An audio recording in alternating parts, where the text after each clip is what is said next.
Assalamualaikum warahmatullahi wabarakatuh. Kembali lagi bersama saya di Paradigma 45, sahabat Paradigma 45 sebangsa setanah air. Semoga kita semua senantiasa diberikan kesehatan oleh Allah Subhanahu wa taala untuk senantiasa menjaga negara kesatuan Republik Indonesia dan senantiasa menjaga melindungi kiai-kiai Nusantara kita.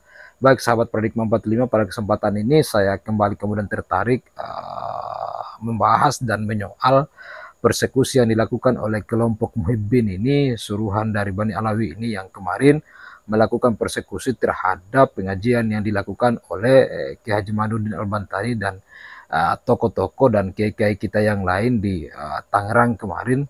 Dan itu terjadi bukan pertama kali, bahkan sebelum ini juga terjadi penyerangan atau semacam keributan yang kemudian membatasi dan menghalangi Kiai Haji Madudin Al-Bantani untuk melakukan pengajian-pengajian yang dimana pengajian ini dalam rangka Maulid Nabi dan tentu diisi dengan bagaimana Nabi dan bagaimana zuriatnya, terlebih bagaimana zuriat Nabi hari ini yang mengaku-ngaku sebagai zuriat Nabi, yaitu Bani Alawi. Nah, hal ini kemudian ada yang direncanakan, disengaja dan sengaja dipersekusi oleh kelompok Bani Alawi ini dan menyuruh suruhan-suruhan mereka, budak-budak mereka, yaitu para muhibbin. Dan muhibbin ini adalah orang yang terprovokasi kemudian melakukan pericuhan dan mengacaukan kiai-kiai Nusantara yang sebenarnya mereka juga ini adalah pribumi. Namun orang-orang ini kemudian sudah terlanjur termakan oleh doktrin, oleh janji-janji halu, janji-janji surga dan janji-janji yang lain yang tidak masuk akal dan tidak bisa diterima oleh akal sehat oleh orang waras seperti kita ini. Namun ya seperti inilah kondisi kejiwaan dari para mukibin ini yang dirasuki dengan janji-janji halu dan sebagainya oleh kelompok dari Bani Alawi ini. Nah, maka terkait dengan hal itu sehingga Pak De Gusmar, sahabat kami, kemudian memberikan warning, memberikan peringatan, memberikan teguran keras kepada kelompok ini dan membacakan sekaligus kuhab dari ancaman-ancaman penjara terhadap orang-orang yang kemudian melakukan persekusi yang mengganggu kegiatan-kegiatan keagamaan yang sifatnya berizin. Dan itu dibacakan langsung oleh sahabat kami, senior kami Pak De Gusmar. Pada kesempatan ini kemudian akan kita putarkan. Nah, hal ini kemudian disampaikan sebagai bentuk warning dan peringatan buat mereka dengan catatan bahwa sekiranya ini masih akan dilakukan, maka kita akan menindak tegas kelompok-kelompok mukibin yang melakukan persekusi ini. Untuk itu, mari kita saksikan bersama-sama apa yang disampaikan oleh Pak De Gusmar berikut ini dan kita simak secara bersama-sama. Assalamualaikum warahmatullahi wabarakatuh. Bismillahirrahmanirrahim. Alhamdulillahirrabbilalamin. Allahumma sholli ala sayyidina Muhammadin wa alihi wa sahbihi ajma'in, ma ba'du. Saudara-saudaraku sebangsa setanah air yang saya cintai, saya banggakan, setidaknya sudah 2 kali acaranya Kiai Madudin Usman dan teman-temannya, tokoh-tokoh Nusantara, ulama-ulama Nusantara, yang ketika sedang melangsungkan pengajian diganggu, dibikin gaduh, dipersekusi, dihentikan di tengah jalan dengan didahului oleh teriakan-teriakan, bikin gaduh lah, kegaduhan. Ini saya kira tidak bisa dibiarkan terus-menerus. Ini adalah presiden buruk atas kehidupan toleransi beragama.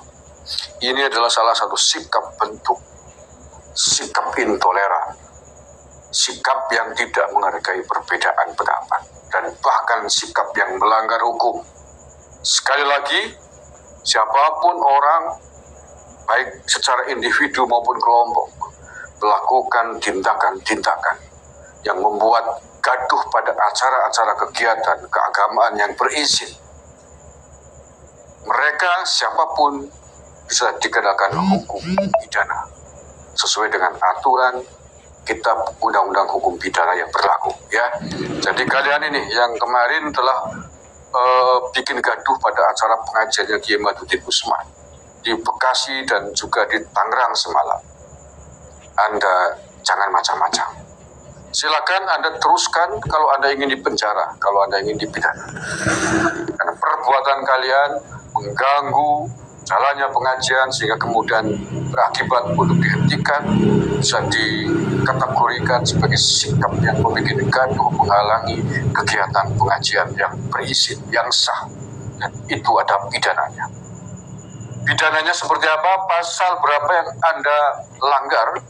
Baik, saya bacakan ya. Ini warning ya, sebelum kita berbuat tegas. Kalau itu terjadi lagi pada peristiwa pada momen-momen berikutnya. Baik, saya bacakan ini. Biar kalian melek hukum ya. Mungkin kalian hanya sekedar menjalankan perintah dari orang di atasnya, tetapi tidak tahu tentang rambu-rambu dan resiko hukum yang kalian akan alami. Oke. Yang pertama, kalian berpotensi melanggar pasal 175 KUHP dan juga 176 KUHP. Pasal 175 KUHP mengatakan, barang siapa dengan kekerasan atau ancaman kekerasan merintangi pertemuan keagamaan yang bersifat umum dan diizinkan, atau upacara keagamaan yang diizinkan, atau upacara penguburan jenazah diancam dengan pidana penjara paling lama 1 tahun 4 bulan. Ya, ancaman pidananya 1 tahun 4 bulan. Anda mengatakan tidak lama, jangankan 1 tahun, Anda di penjara 1 minggu aja ya silakan aja Anda coba. Ya, jadi jangan coba-coba. Silakan kalau Anda ingin dikurung, Anda ingin dipidana dengan membuat kegaduhan, mengancam pada acara pengajiannya Kiai Imaduddin Usman. Pasal ini mengancam Anda. Kemudian pasal 176 KUHP seperti apa bunyinya? Jika yang dilakukan oleh pelaku adalah sengaja menimbulkan kegaduhan pada pertemuan keagamaan, maka dapat dipidana dengan pasal 176 KUHP sebagai berikut. Anda sengaja kan? Kalian sengaja kan? Membuat kegaduhan, berteriak takbir pada acara pengajian Kiamat, agar pengajian itu bubar, agar pengajian itu gaduh, terganggu. Hati-hati. Barang siapa dengan sengaja mengganggu pertemuan keagamaan yang bersifat umum dan diizinkan, atau upacara keagamaan yang diizinkan, atau upacara penguburan jenazah dengan menimbulkan kekacauan atau suara gaduh, diancam dengan pidana penjara paling lama 1 bulan 2 minggu atau pidana denda paling banyak Rp1.800. Nah, ini perlu diketahui bahwa ancaman pidana ini sudah direvisi dengan peraturan Mahkamah Agung pasal 3 nomor 2 tahun 2012 yang besaran dendanya adalah tadinya Rp1.800 menjadi Rp1.800.000. Tapi ingat bahwa jangan anggap ini denda kecil, tapi yang besar adalah ancaman pidana penjaranya bisa 1 tahun 4 bulan. Itu pasal 175. Jadi ini 2 pasal sekaligus, 175 dan 176. Oke, ini warning ya buat kelompok pihak-pihak yang memprovokasi, yang sengaja membuat gaduh acara pengajiannya Kiai Imaduddin Usman, melakukan persekusi, takbir, jika acara itu kemudian gaduh, ricuh, kemudian dibubarkan, Anda berhati-hati. Anda bisa ditangkap dan diperkarakan di muka hukum yang bisa divonis penjara 1 tahun lebih. Terima kasih.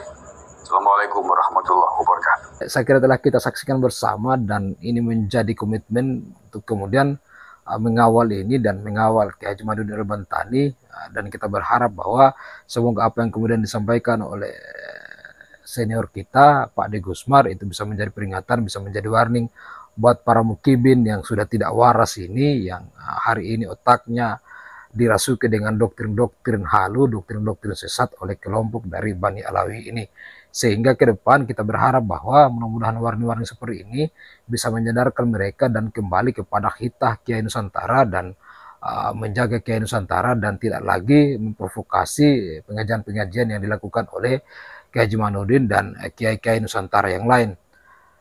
Ya, walaupun kemudian susah bahwa untuk menyadarkan kelompok para muhibin yang sudah termakan dan terdoktrin oleh kelompok Bani Alawi ini, namun perjuangan ini harus terus dilakukan, terus disuarakan, terus disampaikan dengan harapan bahwa semoga Tuhan membukakan pintu-pintu tobat kepada mereka yang termakan doktrin ini, yang didoktrin oleh kelompok-kelompok Bani Alawi ini, yang hari ini mereka seolah mabuk dengan persoalan nasab dan membela-bela nasab dari Bani Alawi ini, walaupun kita tahu bersama bahwa itu tidak ada sama sekali untungnya buat mereka, karena mereka ini kelompok mukibin ini hanya diperbudak, hanya diperdaya dan menjadi suruhan dari kelompok Bani Alawi ini. Bayangkan saja, bahkan mereka jadi korban dan mau mengorbankan pribuminya sendiri untuk kemudian kepentingan dari kelompok Bani Alawi. Walaupun kita tahu bersama bahwa apa yang mereka dapat ya paling janji-janji surga-surga, janji-janji yang tidak masuk akal dari kelompok mukibin ini. Padahal seringkali kita dikata-katai oleh mereka sebagai orang pribumi itu bahwa pribumi seperti ini, dan kata mereka kelompok Bani Alawi ini, kita pribumi ini berbeda dengan mereka yang kemudian merupakan imigran dari Timur Tengah sana atau imigran dari Yaman, atau mereka mungkin sering mendirikan dirinya bahwa mereka ini adalah orang Arab, walaupun kemudian hari ini tidak bisa membuktikan diri bahwa mereka adalah cucu dari baginda Nabi Sallallahu Alaihi Wasallam. Namun terus dilakukan untuk kemudian memasifkan bahwa mereka adalah cucu Nabi, karena nasab ini adalah nasib buat mereka kelompok Bani Alawi ini. Yang jadi korban adalah kelompok mukibin ini, dan akan mengorbankan kiai-kiai Nusantara, dan terjadi konflik antara pribumi, yaitu antara mukibin dan kelompok-kelompok kiai dan teman-teman pecinta NKRI. Semoga ini menjadi pelajaran berharga. Wallahul muwaffiq. Assalamualaikum warahmatullahi wabarakatuh.